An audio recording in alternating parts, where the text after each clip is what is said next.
Welcome back. We are getting ready for another lesson.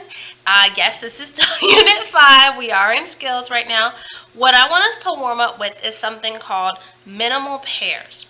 And that's a fancy way of saying sister sounds, meaning that these two sounds are pretty much the same-ish, except one minor difference in the way we make them.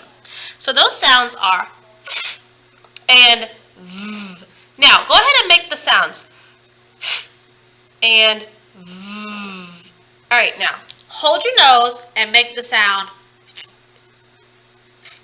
Okay, now hold your nose and make the sound v. Which one can you still make with your nose held? You can make the sound v because it's what's called a buzzy sound, but the sound is called a nasal sound. Nasal meaning nose, so when you, nothing comes out. Right, so and look almost the same, but you can feel it. Touch your throat right here. And which one did you feel? Or you feel the so it's considered buzzy, and so one's coming from here and the other's coming from here.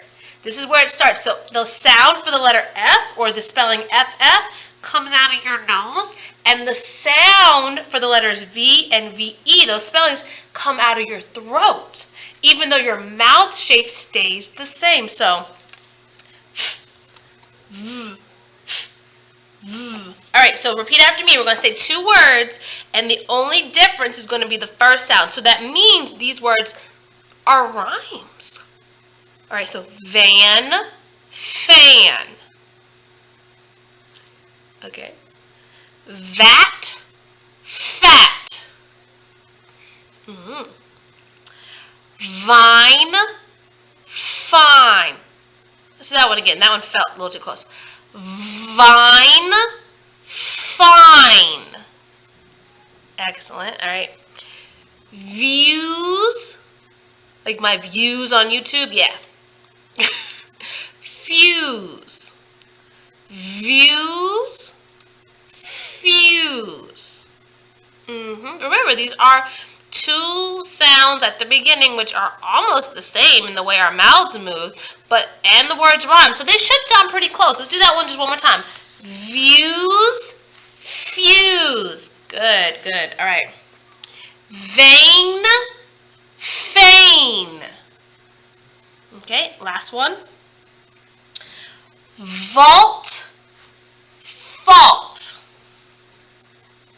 Vault, fault. Good. All right, now that was fun. No, you don't think so? Well, that's okay, because you know what we're actually working on today? Opinion writing. So we're introducing opinion writing. So the real thing is, what are facts and what are opinions? See, facts are always true. Facts are true no matter who you are, no matter how you feel about it. Facts are truths. Opinions are what you think, what you feel, and how you respond to facts. So when I say that dogs are animals, I'm telling you something that is a fact. This is always true. Dogs are animals. They're never not animals. Even if that's your fur baby and you love them like it's your child, that's your little cousin, that's your big sister, dogs are still animals. Those other feelings are opinions. So if I were to then say dogs are the smartest animal, that is an opinion. That's what I think. That's what I feel. That's based on my experience, my relationship with dogs. And that's okay.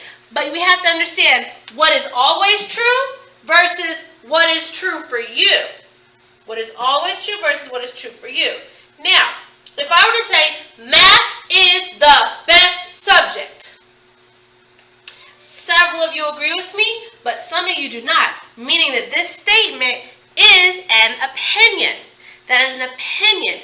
We do not have to think the same, and they are both correct.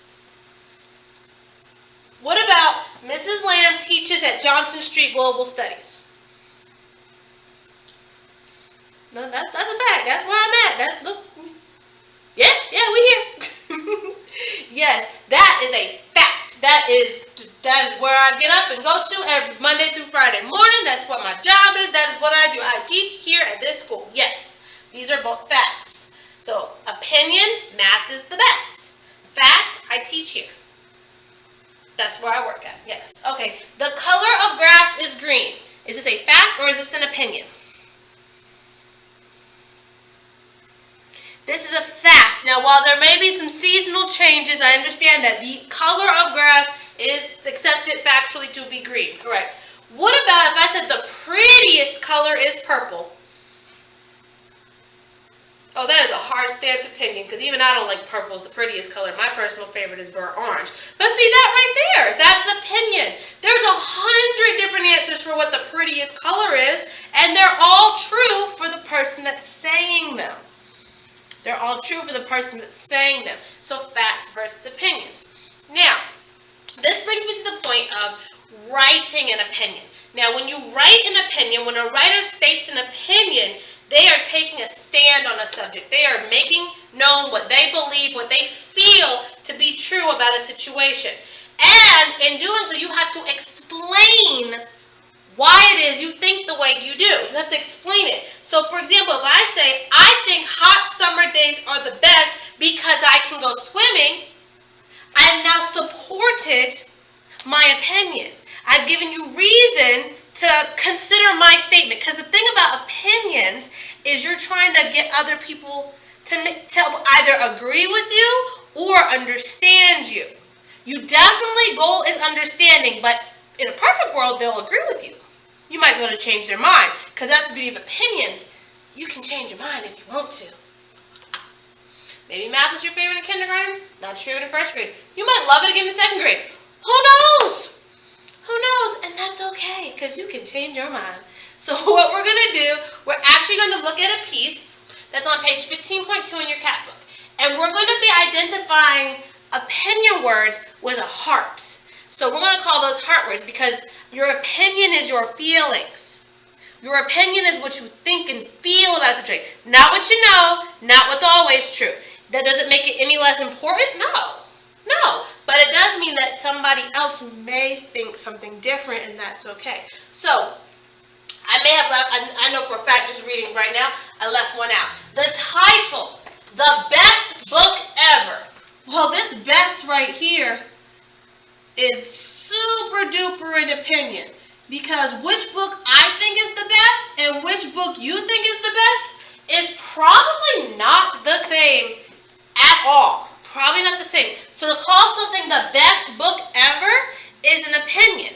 Now, in reading this, I'm going to read it through one time, because that's what we're going to do. That's what we're going to do. After we read it the one time, we're going to go through and we're going to identify some words that communicate to us that this is very much an opinion. All right, let's read it the one time. The best book ever is called The Green Fern Zoo. In the book, a zookeeper named Vern takes children in to see the zoo and meet all of the critters. I like this book a lot because Vern tells lots of fun facts that describe all of the critters. The snapshots are fantastic because they make you feel like you're in the zoo and close to the critters. You should pick up The Green Fern Zoo because it is a book you will not forget. I like that. That's good. Now, let's go back through it. The best book ever, we've already established calling it the best book is an opinion. I'm enjoying Kate's book more. What do you think? All right, some of you like Green Fern Zoo, some of you like Fables, and that's fine. That's fine. It's called an opinion. You can change your mind if you want to. So the best book ever is called The Green Fern Zoo. That is the title of the book. That is still their opinion. In the book, a zookeeper named Vern takes children in to see the zoo and meet all the critters. That's a fact. That is what happened in that book. I like this book a lot. So I like means opinion. A lot, strong opinion. Because Vern tells lots of fun facts. Now, the facts are clearly true, But calling these facts fun is giving us more insight into the author's opinion and supports them calling it the best book ever that describe all the critters. The snapshots are fantastic, a big describing word for those snapshots. The snapshots are fantastic because they make you feel like you are in the zoo and close to the critters. Feel. I skipped feel. So something that's making you feel, that's an opinion. You should is an opinion word. Me making a suggestion to you, you should X, Y, Z, A, B, C, D. You should do something is an opinion. It's an opinion, it's an idea. Now, a lot of times when you're adults, teachers, parents, when they give you a suggestion, that's just a nice way of saying do what I said. So you should pick up The Green Fern Zoo because it is a book you will not forget. So what I also want to draw your attention to is the word because. Most of the time in this passage, when the author, the person that wrote it, tells us a strong opinion, they also tell us why. This is what it means to support your opinion. Take a stand. So I like this book a lot because Vern tells about the animals. Okay? The snapshots are fantastic because they make you feel like you're in the zoo. Right? You should pick up The Green Fern Zoo because it is a book you will not forget. So when you're stating your opinion, you're going to have to support it. You're going to have to be able to answer the question why. Because if you say purple is the prettiest color, I'm going to say why. And you're going to say because purple is significant of royalty and is often used to express that in a lot of media, and I just think it is so beautiful and I love the connection to royalty. Boom. Purple's now the best color. I'm now thinking about your opinion a little bit different, like, you have a really good point. I like what you have to say. Maybe I'll take another look at the color purple. Just an idea. And that's how opinions can be changed. That's kind of how opinions can be formed. That's part of how we dialogue and communicate with one another and express our ideas and get to know each other. Now, one of the key and most important things in expressing your opinion is respect. You and another person will not always agree. There is no one other person in the entire world that you will agree with all the time.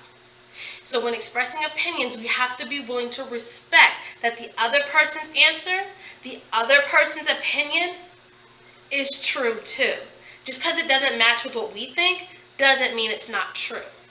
That's the beauty of opinions. You get to tell what you think, tell what you feel, and explain why using your because. And actually, is it here? Well, partially here. So, now let's see on this one. Okay, one of your assignments today is going to be to answer this question. You're going to answer this question. You're going to tell me, you got to take a stand. You need to tell me what is your favorite animal. You have to tell me what is your favorite animal and 2 reasons why. This is not a written assignment. This is an oral assignment. You're going to have to say these words. You're going to have to record yourself saying, my favorite animal is because reason number 1 and reason number 2. You're going to have to record yourself. This is not a written assignment. You're going to have to make a video telling me what your favorite animal is and why it's your favorite animal. You're also going to match these pictures with these words and then form and write 3 opinion sentences about 3 of them. You could say, I love ketchup. You can say, I think magic is cool. You could say, matches smell funny. Those are all opinions. I kind of just gave you some answers. Take them, leave them. I'm just saying.